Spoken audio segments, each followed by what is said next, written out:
There are places in Texas that shouldn't exist. Real, documented, still standing today. People picture flat ranch land, oil derricks, and endless desert. What they don't picture is a crystal clear pool hidden in that desert, or a luxury store on an empty highway that's never sold a thing and legally never will, or a stretch of Panhandle farmland that every nuclear warhead in the American arsenal passes through. Texas is hiding things that have no business being here. These are 20 of the strangest, and we'll move from the ones that make you say, "How is this real?" to the one that should keep you up at night. Let's start in the desert. 20. The desert's impossible spring pool. Drive west of the Pecos, past Fort Stockton, into some of the driest country in Texas, and the land gives you exactly what you expect: scrub, heat, and dust. Then you reach Toyavale, and the ground opens into a pool of water so clear you can watch fish 30 feet down. This is San Solomon Springs, and the swimming pool built around it at Balmeria State Park is the largest spring-fed pool in the world. 1.3 acres, 3.5 million gallons, 25 feet deep at the vent. The springs push about 15 million gallons a day up out of the ground in a place that gets less than 15 inches of rain a year. And this water is old. It fell as rain some 400 miles to the northwest, worked its way underground through porous limestone and along fault lines that act like natural pipes, and is only now surfacing here at a constant 72 to 76 degrees, winter and summer. Company 1856 of the Civilian Conservation Corps built the pool in stone between 1934 and 1941, destroying the original desert wetland, or cienega, in the process. And Texas took it over as a state park in 1968. In 1995, the park began recreating a patch of that lost wetland downstream. But this isn't a chlorinated tank, it's a living ecosystem. Two endangered fish that exist almost nowhere else, the Comanche Springs pupfish and the Pecos gambusia, survive here, along with a rare pure genetic strain of headwater catfish in the canals, and turtles that drift past your legs while you swim. And the springs are more powerful than they look. In 2018, during the annual cleaning, crews found the pool's concrete failing, where decades of that constant flow had eroded the structure from beneath, and it took a roughly $2 million rebuild before it reopened in March 2019. The quiet catch. The same aquifer that fills this pool is being pumped by farms miles away. So a swimming hole, a rare fish, and an entire town all rise and fall on water nobody can see. Most people would tell you the West Texas desert is the last place on Earth you'd find an oasis. This is a genuine one, running clear and cold where the map says there should be nothing but sand. 19.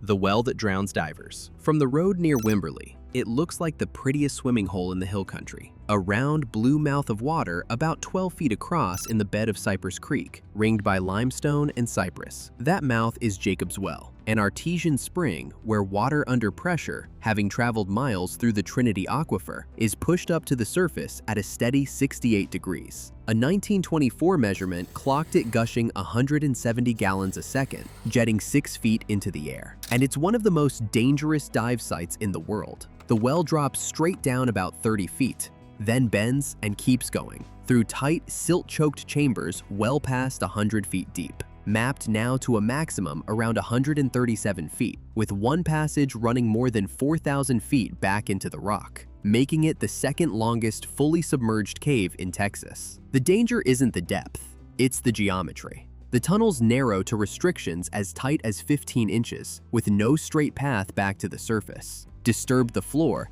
and the water goes from clear to zero visibility in seconds. 9 divers are known to have died trying to reach the bottom, 8 men and 1 woman between 1964 and 1984. Several experienced people who got disoriented in the silt or wedged in a restriction and ran out of air.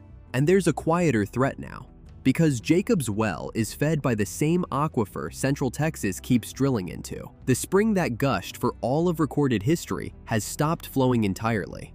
First in 2000, and again in 2008, 2011, 2013, and 2022, as utilities pumped the Trinity Aquifer to supply booming hill country subdivisions, turning a vigorous spring into a still, warm pool. That's why Hays County bought the land through a 2007 parks bond, created an 81-acre natural area, capped swimming, and now closes the site when the flow drops. You'd never guess any of it from the surface, where kids still line up to jump in on a summer afternoon. What looks like the safest water in Texas is a vertical cave that has killed the people who understood it best, and it's slowly being drained by the towns that love it. 18. The Louisiana Swamp inside Texas.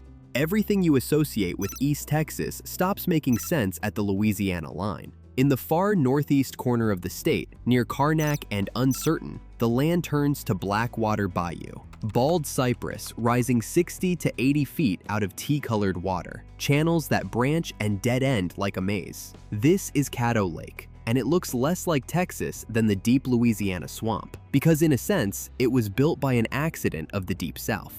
For centuries, a colossal logjam called the Great Raft clogged the Red River, a tangle of fallen trees and debris that by the 1830s stretched more than 160 miles. That raft dammed the river so thoroughly that floodwater backed up into the Cypress Bayou Basin and drowned the forest, forming a chain of lakes and swamps, Caddo among them, around the year 1800. Then, in 1833, a steamboat captain named Henry Miller Shreve, the man Shreveport is named for, began ripping it apart with 4 steam-powered snag boats and a crew of 150 men. By 1835, riverboats could run the Red River, and the work dragged on into the 1870s. As the raft came out, some of those lakes drained entirely. Caddo survived, partly because built-up sediment and cypress forest held its shape, and partly because a dam was later built. The U.S. Army Corps of Engineers completed the current one at Mooringsport, Louisiana in 1971.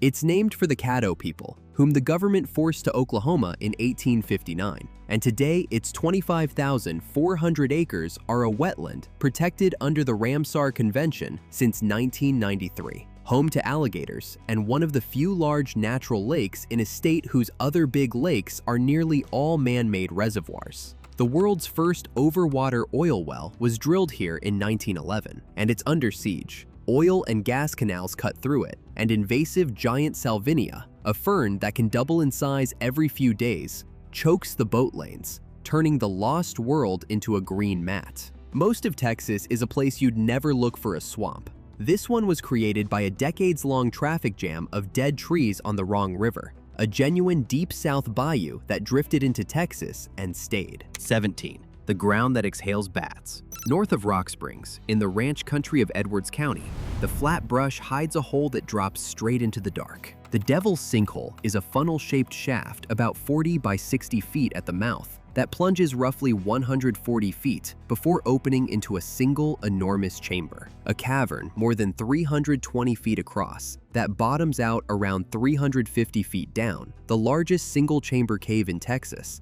and the 3rd deepest in the state. It formed the slow way. Over millions of years, groundwater dissolved the Cretaceous limestone of the Edwards Plateau until the roof of an underground void finally collapsed, opening the shaft to the sky. But the reason people gather at the rim on summer evenings isn't the drop. It's what comes out of it. From May through October, roughly 3 million Mexican free-tailed bats roost in that chamber. And that number isn't a guess. Biologists measured the guano on the cavern floor and back-calculated from roost densities of 200 to 300 bats per square foot. Every evening, they rise from the dark in a counterclockwise tornado of wings that can take 20 to 30 minutes to empty out of the hole, then fan across the hill country and eat up to 30 tons of insects in a single night, about the weight of 20 cars. And as the bats boil out at dusk, thousands of cave swallows come streaming back the other way, pouring into the shaft to roost for the night. The two species trading places at the rim, the swallows holding the cave through the dark until the bats return at dawn. Early settlers mined the pit floor for its nitrate-rich guano. Today, it's a protected 1,860-acre state natural area and national natural landmark, and the only way in is a guided tour run by the Devil's Sinkhole Society, which caps group sizes to keep the colony calm. Stand at the rim at dusk, and you feel a breeze rising out of the earth, hear a low roar of wings, and catch the sharp ammonia tang of the abyss. From a truck window, the land is empty scrub to the horizon. Then the sun goes down. The ground exhales 3 million bats, and you realize the emptiest looking part of Texas has an entire hidden world breathing underneath it. 16. The collapsed underground river. About 23 miles west of Austin, a short trail leads down to what looks like a fantasy painting, a jade green pool half tucked under a curving stone ceiling, with a 50-foot waterfall spilling over the lip and ferns hanging from the rock. Hamilton Pool isn't a cave, and it isn't quite a pool, it's a collapse. For more than 100,000 years, Hamilton Creek carved an underground channel through the soft Glen Rose and Edwards limestone, hollowing out a tube that carried water toward the Pedernales River. Then, the roof of that tube gave way and dropped into the void, and what you're standing in is the cross-section of the collapse, a stone overhang that wraps nearly 3/4 around the water, arcing about 50 feet overhead, the creek now pouring over the freshly exposed cliff edge. Long stalactites and travertine drip from the ceiling, evidence of mineral-laden water seeping through for centuries. The water stays cool, cold enough to drop below 50 degrees in the winter and spring, and the grotto is dim and echoing where the outside is hot and bright. The basin is only about 60 feet across, and below the falls, the creek runs another 3/4 of a mile to the Pedernales. In the 1880s, the land belonged to a German immigrant family named Reimers, who bought it to run sheep and cattle. Local legend credits their 8-year-old son with discovering the grotto and let locals swim. By the 1980s, the crowds and cattle were wrecking it. So in 1985, Travis County bought about 232 acres and turned it into a protected preserve. Today, you can only come with a reservation, booked up to 6 months ahead, with hard limits on numbers and days when swimming is banned entirely. That protection isn't just about the water. The surrounding canyon shelters the endangered golden-cheeked warbler, which nests almost nowhere but central Texas, in the ash juniper of these uplands. Rangers now watch the overhang for rockfall and have closed the trail beneath it for safety, consulting geologists, because the same collapse that created this place hasn't necessarily finished. You'd walk right past the entrance, thinking it was ordinary creek country. What's actually down there is the ceiling of an ancient underground river, caught in the middle of falling in. 15. The mountain that was an ocean. Out in the far western tip of Texas, past 100 miles of Chihuahuan Desert, the tallest mountains in the state rise straight off the flats. Guadalupe Peak tops out at 8,751 feet, the highest point in Texas, more than 3,000 feet above the desert floor. And its neighbor, the sheer prow of El Capitan, is one of the most recognizable cliffs in the Southwest. Here's what almost no one driving past realizes. These mountains are a reef. Between roughly 272 and 260 million years ago, in the Permian, a warm, shallow sea called the Delaware Sea covered West Texas, and along its rim grew an immense reef. Not coral, but a wall built mainly by sponges, algae, and lime-secreting microbes, cemented into limestone up to 2,000 feet thick. The sea evaporated, the reef was buried, then the land lifted, and the desert wind stripped the soft rock away until the ancient reef stood back up as a mountain range.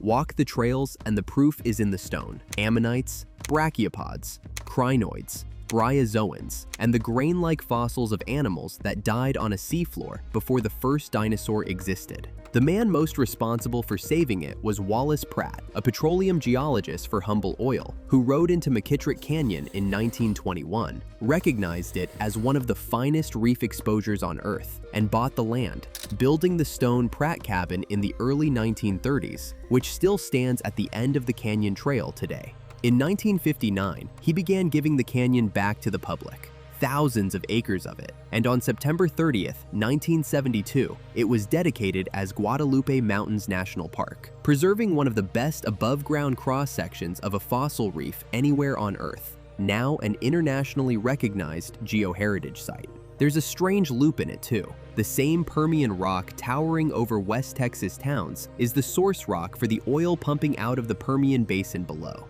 The reef that Pratt the oil man fell in love with is made of the same stuff his industry spent the last century pulling from the ground beneath it. You look up at the roof of Texas and see a desert mountain. The mountain came second. The ocean was here first. 14. The granite dome that groans. Rising out of the hill country north of Fredericksburg is a bald dome of pink granite so large it has its own weather. Enchanted Rock stands about 425 feet above the surrounding land, its summit near 1,825 feet, and it's just the exposed tip of a vast body of granite, Town Mountain granite, that cooled deep underground about 1.08 billion years ago in the Precambrian, older than almost anything you'll ever stand on. It sits in the Llano Uplift, a window where that ancient basement rock breaks through to the surface, rare anywhere, since erosion here has stripped away everything younger. But the reason it earned its name is what it does after dark. Granite expands under heat. On a scorching hill country day, the outer shell of the dome swells, and when the sun drops and the surface cools fast, that shell contracts against the still warm rock underneath. The stress builds until something suddenly slips, and the whole rock cracks, pops, and groans, sounds that carry across the valleys in the quiet after sunset. That night, music is how the rock got its name. The Tonkawa, Apache, and Comanche heard those groans and understood the dome as a place of spirits. Early settlers saw ghost fires flickering on the summit, which turned out to be moonlight glinting off wet rock. Geologists finally explained the noise as simple nighttime contraction after a day in the sun, the same thermal process that peels the dome in great curved slabs and pocks it with honeycombed pits called tophony. Up top, shallow depressions in the granite hold rare vernal pools, seasonal ponds where fairy shrimp live out their whole lives in a few weeks of standing water, sharing the bare rock with hardy sedum and lichen. That fragility is one reason the state now protects the site and caps how many people can climb it on a busy day. People have lived around this rock for at least 10,000 years, and Paleo-Indian spear points found in the creek beds nearby run even older, 11 to 12,000 years. You might think a bare stone hill is the most inert thing in Texas. This one is over 1 billion years old. It sheds its skin in slabs, and on a cooling night, it still talks. 13. The Sahara in the oil patch. Head deep into the Permian Basin, through pump jacks and pipeline yards and the smell of crude, and near the town of Monahans, the oil country does something it has no right to do. It turns into a desert of sand, real dunes, some of them 50 to 70 feet tall, rolling and shifting like a piece of the Sahara dropped into West Texas. The state park protects about 3,840 acres of it, but that's only a slice. The full dune field sprawls across tens of thousands of acres, and the sand itself is almost pure quartz, grains worn to less than 1/4 of a millimeter across, weathered off higher country to the west, and piled by the wind into these ridges. The dunes are old and young at once. The field reached close to its greatest extent about 16,000 years ago, in the dry spells at the end of the last ice age. And they're still moving now, their crests creeping with the storms, while grass and mesquite anchor the older dunes in place. Kids rent plastic discs at the entrance and sand sled down the slip faces. And on a still evening, you can sometimes hear the sand sing, a low hum as a whole slope of grains slides at once. The park keeps 25 campsites and an 800-acre area for horses. Here's the part that surprises people most. The dunes aren't dead. Between them grows what may be one of the largest oak forests on Earth, Havard shin oaks, a scrubby oak that in this ground reaches full height at only about 4 feet, a forest you can see clear over the top of. Comanche raiders once crossed this dune sea. Settlers avoided its dry heart. And when oil came to the Permian Basin in the 1920s, the derricks marched right up to the edge of it. Texas fenced off the core as a state park in 1957, a pocket of genuine desert left standing inside one of the most heavily drilled patches of ground in the world. Ask anyone what surrounds a West Texas oil town, and they'll say flat scrub and mesquite. A few miles from the rigs, the ground turns to a moving sea of sand, a working Sahara in the middle of the oil patch. 12. The store that never sells. Out on US 90 between Marfa and Valentine, in an emptiness so complete the highway shimmers, there's a Prada store, a real one. Glass front, the logo, handbags and heels arranged in the window, and it has never sold anything, because the door doesn't open and it never will. Prada Marfa is a permanent sculpture in the Jeff Davis County Desert, inaugurated on October 1st, 2005 by the Scandinavian artist duo Michael Elmgreen and Ingar Dragset, and co-produced by the nonprofit Ballroom Marfa and the New York-based Art Production Fund, a comment on luxury, branding, and the strangeness of high fashion stranded in ranch country. It sits about 26 miles from Marfa and just 1.4 miles from the tiny town of Valentine, hundreds of miles from the nearest real Prada boutique. The door is sealed, the interior is a fixed display, and there is no register. It copies everything about a store except the one thing a store is for.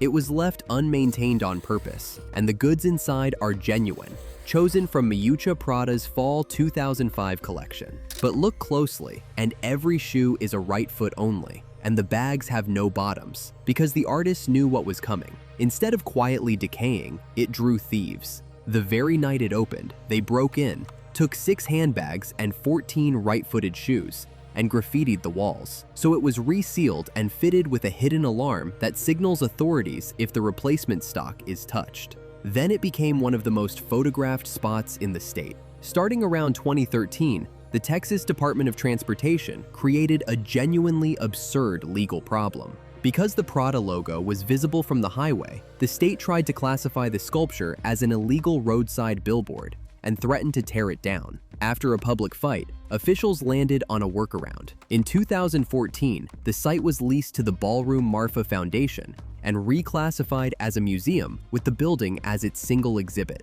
effectively ruling in state paperwork that this fake store is art, not advertising. Everyone knows a store exists to sell you something. This one was built never to sell anything at all, had to be legally declared a museum to survive, and has outlasted half the real businesses in West Texas. 11. 10 Cadillacs buried nose down. West of Amarillo, along Old Route 66, 10 Cadillacs stand half-buried nose down in a cattle field, tail fins in the air, every inch of them under decades of spray paint. Cadillac Ranch isn't a junkyard, and it isn't an accident. In 1974, an eccentric Amarillo millionaire named Stanley Marsh III, heir to a Panhandle oil and gas fortune, a banker by training, and the owner of the local ABC television station, invited a San Francisco art collective called Ant Farm to build something on his land that would, in his words, baffle the locals. The 3 artists, Chip Lord, Doug Michaels, and Hudson Marquez, bought 10 used Cadillacs, whose model years ran from 1949 to 1963. Not one car per year, but a lineup chosen to trace the rise and fall of the tail fin across American car design. On June 21, 1974, the summer solstice, they planted the cars nose first at a steep angle, about 60 degrees, by local accounts the same slope as the Great Pyramid of Giza, all facing west, tail fins to the sky. About 200 people turned up, the artists in tuxedos serving gin and tonics in the dirt. Marsh left the field unfenced right off the highway, and when passers-by started spray painting the cars, he and the artists embraced it, and the piece became a living graffiti wall that changes every single day. When Amarillo's sprawl crept too close in 1997, a local contractor quietly dug up the whole lineup and reburied it 2 miles farther west, angles preserved, along Interstate 40. Today, it's the most visited spot in the Panhandle, free to walk up to day or night. People bring their own cans and chip off flakes of the layered paint as souvenirs, and the cars are now encased in inches of color so deep, the original bodywork has all but vanished. In 2024, the installation turned 50, still pulling carloads of visitors with spray cans in hand. Art historians have called it a Stonehenge of American car culture, and cattle still graze around it. You drive past and see junked cars in a field. What you're actually looking at is a half-century-old monument to the American tail fin, funded by an oil and gas heir to confuse his neighbors, and repainted by strangers every day since. That's halfway. 10 places down, 10 to go. If any of these have made you rethink what Texas actually is, drop a comment with the one that got you, and subscribe so the second half finds you. Okay, let's get back to it. 10.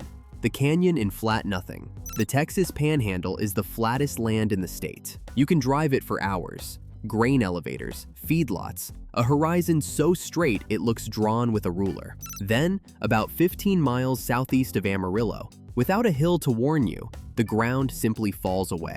Palo Duro Canyon is the second largest canyon system in the United States, roughly 120 miles long, up to 20 miles wide, and about 800 feet deep, running from the town of Canyon southeast towards Silverton. It was carved by the Prairie Dogtown Fork of the Red River, which over the last million years ran off the Caprock Escarpment and cut down through a stacked rainbow of rock. Deep red Permian claystone, some 250 million years old at the bottom, Triassic layers above, and the hoodoos and banded badlands the locals call the Spanish Skirts. The human history is just as improbable. Coronado's Spanish expedition is credited as the first Europeans to reach the canyon, back in 1541. For generations, it was a stronghold of the Comanche and Kiowa, who wintered on its sheltered floor, until 1874, when Colonel Ranald Mackenzie led U.S. Army troops down in a surprise raid, burned the villages and their lodge poles,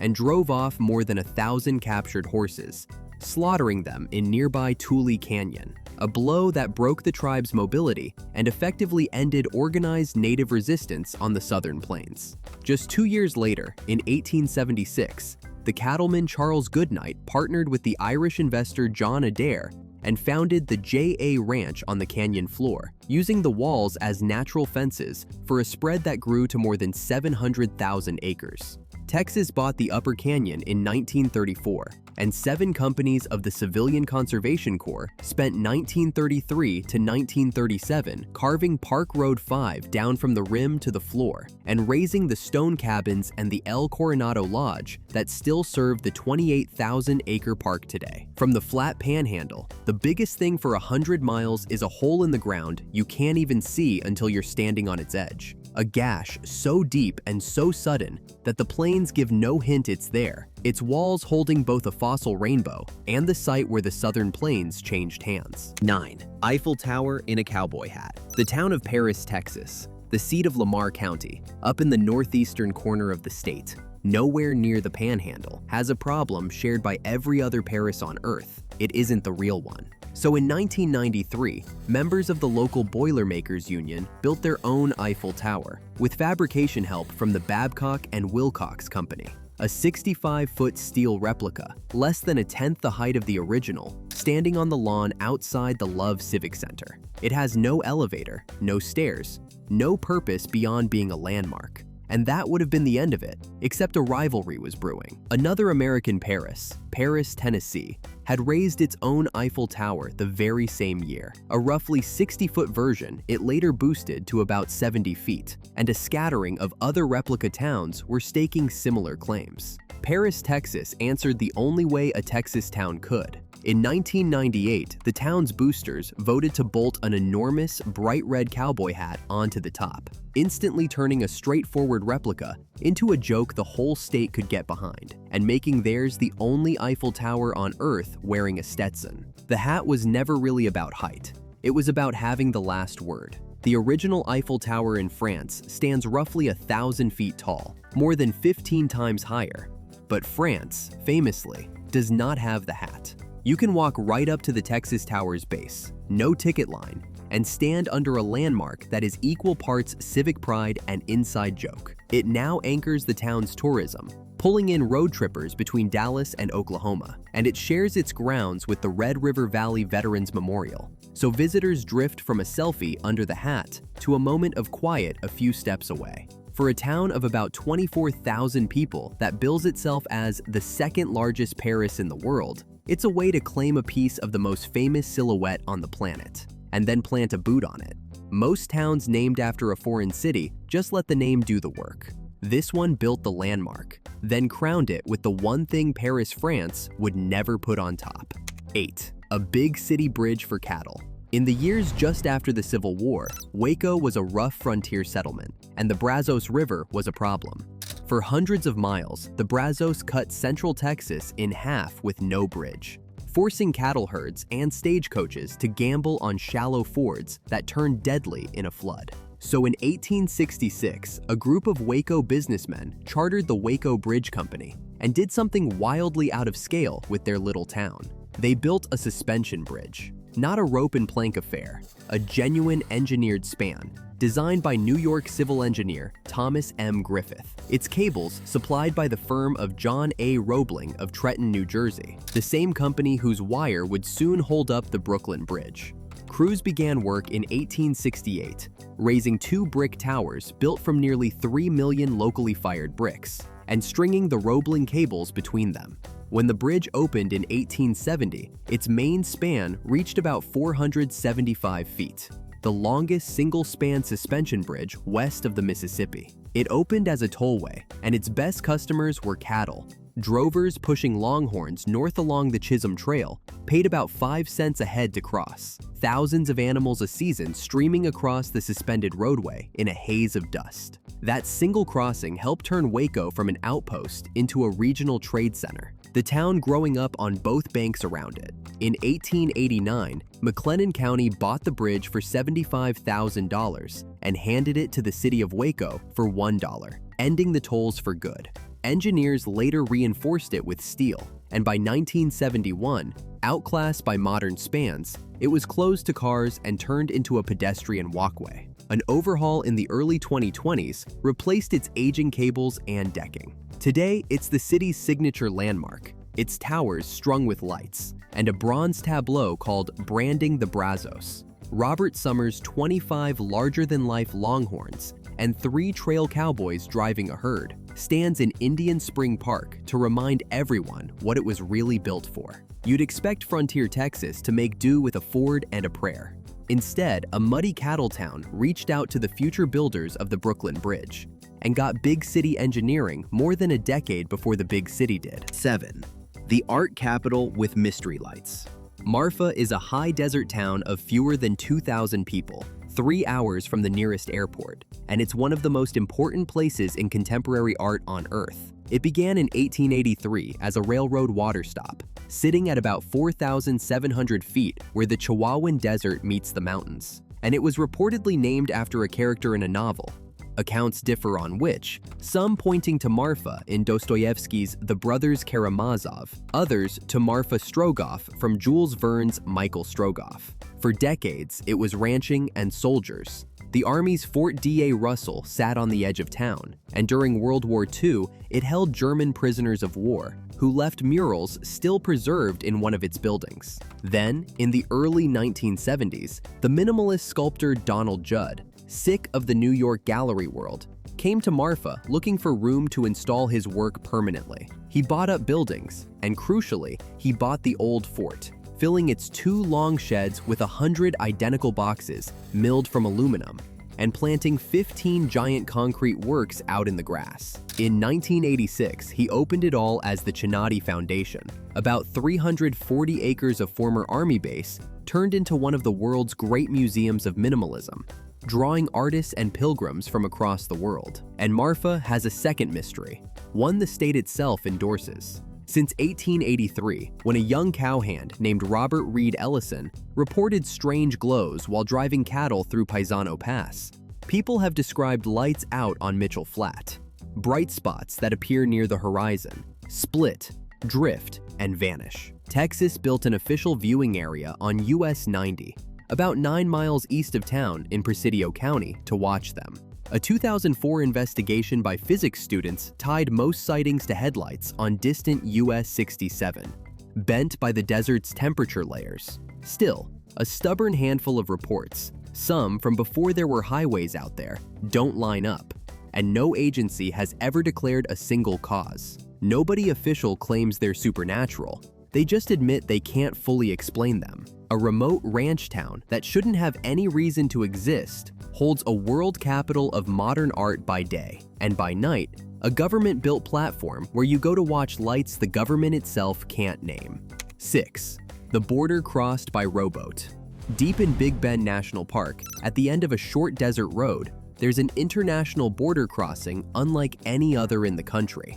At the Boquillas crossing, you walk into a small building, scan your passport at a kiosk, and talk to a customs officer over a video link, because no officer is actually stationed there. It's the only unstaffed legal crossing on the entire US-Mexico border, The only human being on the American side is a single national park ranger. For most of the 20th century, Boquillas was an informal crossing, a place where the border barely registered. People simply waited or rode across the Rio Grande here. The little Mexican village of Boquillas del Carmen, a couple hundred people, lived off Big Ben's visitors. Then, September 11th changed the border. In May 2002, the crossing was shut down, and the effect was brutal. The tourists vanished overnight, and the village, with no paved road to the rest of Mexico, was suddenly cut off from the economy it depended on. It took more than a decade of lobbying by the community, the park, and Mexican officials to bring it back, arguing that a legal crossing was the isolated village's only real lifeline. In April 2013,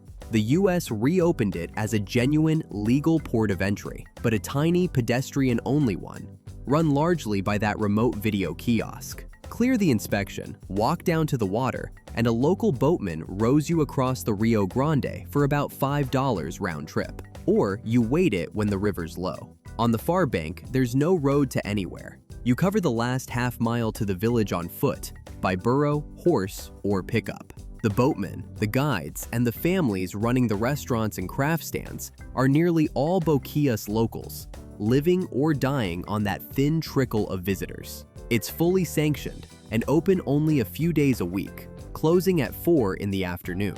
You picture a national park as sealed wilderness and a border as a wall. Here, the official way into another country is a rowboat, a burro, and a screen in the desert, and a whole village's survival rides on the few dozen yards of muddy water in between. Everything so far has been wonder or oddity, Texas hiding beauty or ambition, or a good joke. The last 5 places are different. These are the ones built quietly, against the people nearest them, precisely because almost no one was looking. This is where it turns. 5. The Dead Machine under ranchland. Under the ranchland around Waxahachie, in Ellis County south of Dallas, there are about 14 miles of finished tunnel, wide enough to drive through, looping in the dark beneath the cow pastures. They were dug for the Superconducting Super Collider, a machine meant to be the largest and most powerful scientific instrument ever built. So big that physicists had nicknamed it the Desertron. The plan was a ring about 54 miles around, buried roughly 150 feet down, lined with thousands of superconducting magnets chilled to near absolute zero that would whip protons to nearly the speed of light and smash them together at 40 trillion electron volts to crack open the deepest structure of matter. In 1988, Texas beat out dozens of states for the project, backed by House Speaker Jim Wright of nearby Fort Worth. The lab was run by Roy Schwitters, a physicist at the University of Texas at Austin. Crews bored through the region's Austin Chalk, sank 17 access shafts, raised a campus of buildings across more than 16,000 acres, and finished roughly 14 miles of the ring. Then, on October 19, 1993, with about $2 billion already spent and the projected cost climbing past $8 billion, the House voted the project dead. The magnets already built had no machine to hold them. The surface campus was sold off, and in 2012, a chemical company, Magnablend, bought the buildings to make oil field products. The tunnels themselves were never pumped dry and sealed into a tidy monument. They were left to fill with groundwater, and today miles of that ring sit flooded under the fields, kept full partly because the water helps hold the shape of the bore. Years later, Europe finished its own machine, the Large Hadron Collider, and used it to find the famous Higgs particle, the exact kind of physics the Super Collider was built to do first. What's left in Texas is miles of drowned tunnel under a cow pasture and a 54-mile ring that survives mostly as a line on old survey maps, arcing under farmhouses and roads whose owners have no idea it's there. You'd assume the biggest science machine ever attempted would sit somewhere famous. Most of the first 14 miles of it were quietly carved under anonymous Texas ranch land and then left to flood in the dark. 4. The town's mercury left poisoned. The ghost town of Terlingua, out near Big Bend, has become a quirky desert destination, a famous chili cook-off, a porch full of tourists at sunset. Under the charm is a much harder story. Prospectors found cinnabar, the blood-red ore that mercury, the metal they called quicksilver, is refined from. in the ridges west of the Chisos Mountains in the mid-1880s. And in 1903, a businessman named Howard E. Perry founded the Chisos Mining Company on a $50,000 bank loan and built Terlingua into a company town. A store, a doctor, the Chisos Hotel, and a separate village of adobe houses for the mostly Mexican laborers. At its peak, it held a couple thousand people. To get the mercury out, ore was blasted from shafts, then roasted in furnaces until the rock gave up its mercury as vapor, cooled back into liquid metal, and poured into iron flasks weighing about 76 pounds each. Those flasks made this remote desert one of the country's biggest mercury suppliers. Through the 1930s, the Terlingua district produced most of the quicksilver mined in the United States, nearly 150,000 flasks, shipping metal for detonators, explosives, and electrical gear through 2 world wars. The work was dangerous, and mercury vapor is a known nerve poison. But the record is more specific than the legend. Historians found the recorded deaths were mostly mining accidents, falls, blasting, cave-ins, not documented cases of fatal mercury poisoning, though critics of the day called the mine a death trap for poor ventilation. Perry paid workers through his own store, keeping many families in debt and tied to the mine. When the richest ore gave out and prices fell, Perry went bankrupt in October 1942. Another operator worked the last of it, and by 1947, every mine had closed, and Terlingua emptied almost overnight, and the mercury never left. It's still in the tailings and old furnace sites, leaching into the soil and creek beds. There are cemeteries within sight of the furnaces, and retort stacks with beads of mercury still trapped in the brick. The postcard says, "Charming Ghost Town." What actually happened is that a boom used up its people and its land for the metal inside a thermometer, then walked away the moment the price dropped, and left the poison behind in the ground. 3. The plantations that became prisons. On the flat coastal land southwest of Houston, around Sugarland, some of the state's prisons sit on ground that remembers exactly what it was. Before the Civil War, this was sugar and cotton plantation country, worked by enslaved people on land tracing back to Stephen F. Austin's 1820s colony. After emancipation, Texas kept the same fields worked by forced labor under a new name, convict leasing. In the 1870s, the state began renting out mostly black prisoners to planters and companies, including the sugar operations that became Imperial Sugar, to cut cane in the very fields where enslaved people had toiled. The 2 planters who ran many of those leases, Cunningham and Ellis, had themselves been slave owners before the war. Conditions were murderous. A legislative report branded this stretch of river the hellhole of the Brazos, and by some accounts, life expectancy in the labor camps was under 2 years, worse than slavery itself. Convict leasing ran about 36 years before scandals forced Texas to end it in 1914. By then, the state had bought the old Ellis plantation and opened its own prison farm, still growing sugar and cotton with inmate labor. A former prison guard named Reginald Moore spent decades as self-appointed caretaker of the old convict cemetery, warning officials of forgotten graves in the fields. He was largely ignored until 2018, when a school district breaking ground on a career center hit a coffin with a backhoe, and archaeologists uncovered 95 unmarked graves. A bioarchaeologist, Katrina Banks Whitley, led the analysis. 94 men and 1 woman, from teenagers to men in their 70s, all of African descent, buried between roughly 1878 and 1911, many of their skeletons marked by the abuse and exhaustion of forced labor. They became known as the Sugarland 95. In 2019, the remains were reinterred in marked graves where they were found. Moore, who had first alerted the county, died the next year at 60. And this isn't only history. Other former plantation land nearby is still an active prison farm, where incarcerated people labor in fields once worked by the enslaved.